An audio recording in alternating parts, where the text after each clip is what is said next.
Hello everyone, welcome to another episode of TCG Talk, back today with another video. And in today's video I finally get to go over some of the cards that were spoiled for the upcoming Flesh and Blood set Super Slam that's going to be coming out in September.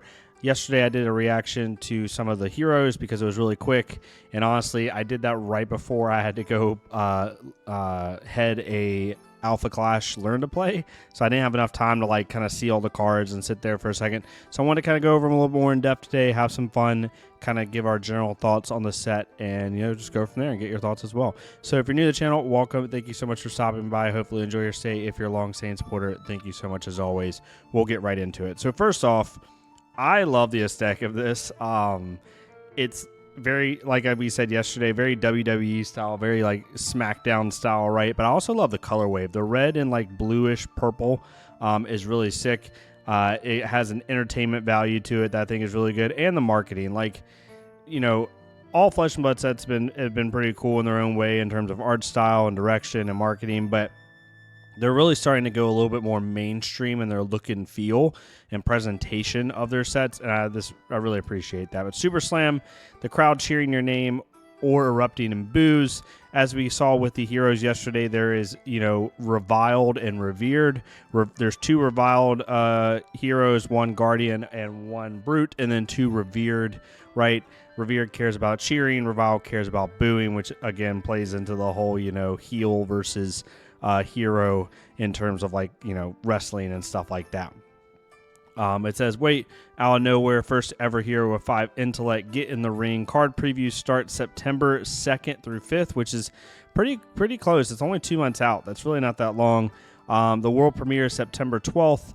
Calling Montreal obviously is going to be like the first premiere event for it. Probably going to be limited, I'm assuming. Then pre-releases are September 19th through the 28th, and there's an Armory deck. It looks like we're getting Pleiades. I hope I'm saying that right. Pleiades. I got to look up how to say that. September 19th. And then Super Slam release day, September 26th. And as you can see, we have the product sheet here. The product sheets are always really nice to look at because it kind of gives you sometimes an idea of like the makeup of the set and kind of how things are going to go. So you can kind of see this wrestling-esque type. They're coming back, I guess. Super rares are back for a special guest appearance. So I think a lot of people thought super rares were going to be like in the whole set, and they still might be, but it looks like to me here it might just be the promo or just the charm cards might be super rares. Who knows? Or it might be throughout the whole set. We'll have to see. If someone knows that for sure, let me know down below. But 276 card set, 1 Fabled, 5 Legendaries, 42 Majestics. I feel like that's a lot. I feel like that's more than usual. 40 super rares. Okay, so we do have super rares throughout the set. Just answer my own question. 42 Majestics is a lot. Let me know if that's more than usual. I feel like that is. 134 commons, 14 basic, and 14 Marvel. 15 cards per pack, all this good stuff. Pretty normal. It is designed for booster draft, boxes, kind of so on and so forth. And then it shows also the Japanese configuration, and it kind of goes through each thing. Also, they're doing pre-release kits. This is a really good upgrade for stores. Now stores don't have to worry about utilizing basically boxes for their pre-releases. LSS actually is sending them like full kits, which I don't think they did before, like dedicated kits. And then we also have the Armory deck here. She looks sweet. So really excited about that. Going back to the actual cards, some of the cards that have been revealed, we have, the heroes, obviously, and then we have some of the revered cards. So the first one is Crowd Goes Wild.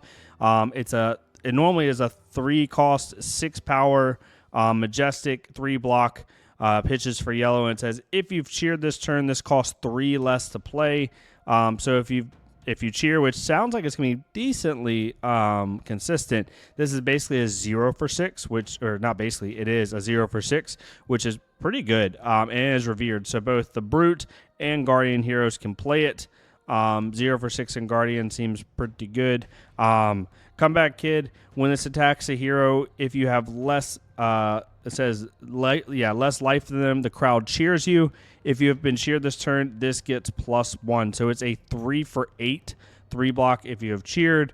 So as you can see, cheering is going to be able to help kind of buff some of your cards. And then we have some of the crowd boost stuff like Bully Tactics. When this attacks, this is such an interesting thing, and I think I'm reading this right. When this attacks a hero, you may pay up to 3 resources. Intimidate them that many times. So I guess you intimidate once per resource. This is really interesting card with KO's ability, because you could essentially pitch, I guess, off of a Vigor of 2 blues to make this a 6-power triple intimidate card, which might be good, might not. Might be a good way to close games. Who knows? There's definitely going to be some synergy pieces with this, like on how you do it. But Intimidate is also going to be in Guardian now, technically, as a reviled card. Now, this comes in at 2 power naturally with Lyeth Goldmane, because the base is halved, rounded up, which is really, really interesting. But if you can create some might tokens, you can kind of balance that out. Mocking Blow is the most interesting one to me. When this attacks a hero, if you have more life than them, the crowd boos you. If you have been booed this turn, this gets +4. So it comes in at 5. My thought process is you would play this card, and in response to playing it, I'm pretty sure it would work this way. You could KO, especially if you're off of Vigor. So you pitch a blue, and then you target Mocking Blow. Target attack action card would get 6 base, so it'll go up to 6. And then it would also check if you have more life. Boo, you would get booed, and then it would get +4. So I'm reading this, if I'm reading this correctly, off of a Vigor token, this could be a 3 for 10 if you've been booed with KO. Let me know in the comments down below if I'm right on that. I'm pretty sure that's how that could work, which would mean, you know, pretty good. Then the Super Surprise, coming out of retirement for 1 night only, super rares, so it looks like this won't be like a permanent change, with 40 different super rare signature moves to bring into the ring. Super Slam is packed full of exciting, explosive gameplay options for sealed and booster draft. I saw some people like getting a little bit weary of the super rare coming back. For anyone that's not aware, way back, I think it stopped in, was it Arcane Rising? It might have been Arcane Rising, I think is when it stopped. Someone correct me if I'm wrong, but there used to be super rare, which was basically in between majestic and rare. Some people did not like it because it kind of hurt your majestic drop rate, and it would just make kind of pull rates wonky, and some of the super rares were not that good. But this seems like it's going to be a little bit more notable, and I'm assuming LSS is going to have learned from like some of the downsides to the original super rare rarity. So these charms are really cool. They basically allow you to enable everything that the heroes want to do. For Pleiades charm, you can choose any number, destroy a might or vigor token. The crowd cheers you. Return an aura permanent you control to its owner's hand.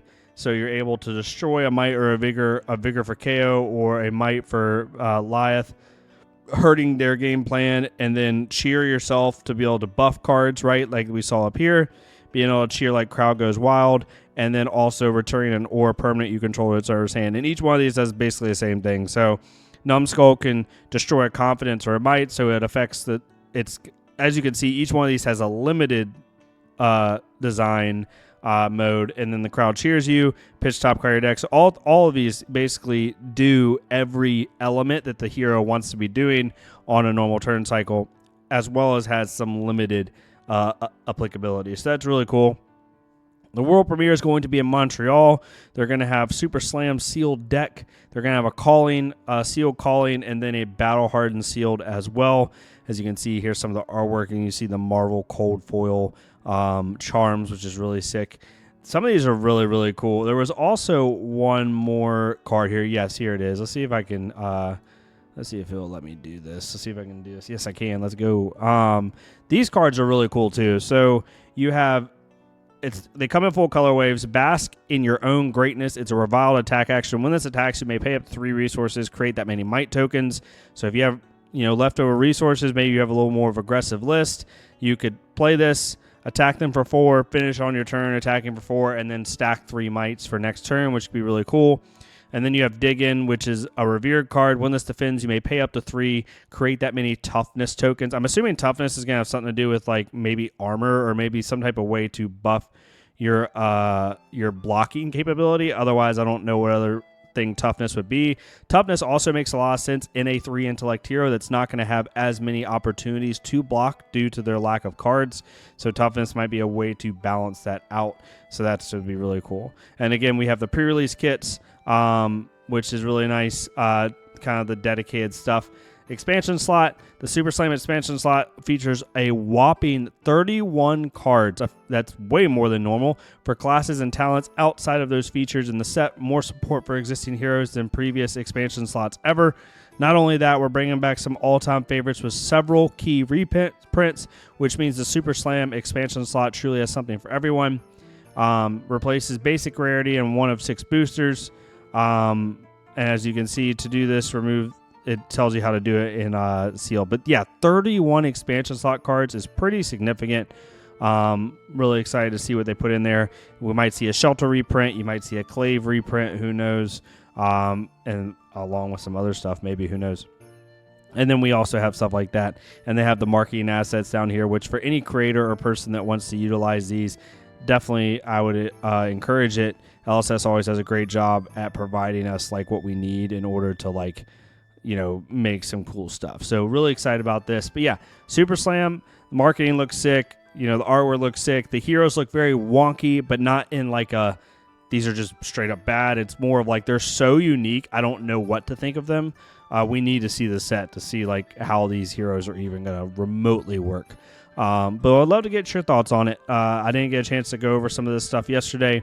I just wanted to do kind of a quick recap. We'll probably end up seeing more here over the next, coming months in next month or two at some big events. I'm assuming we'll probably get little stuff here and there. Also, just random. This isn't a negative thing. This was like a totally random announcement. Like, yes, they did the suspense banner or whatever, but like they normally reveal this stuff at like a Pro Tour or a major calling or something like that. Like, they released this super early, which is very interesting to me. I wonder what the reasoning was. And again, it's not a bad thing at all. I don't think anybody expected them to do a set release yesterday. And I think that kind of like threw everybody for a loop. But yeah, let me know what your thoughts are down below. I'd love to hear it. If you like the set, not like the set, the classes aren't for me specifically. I think the Brute looks really cool. Maybe I'll try that out.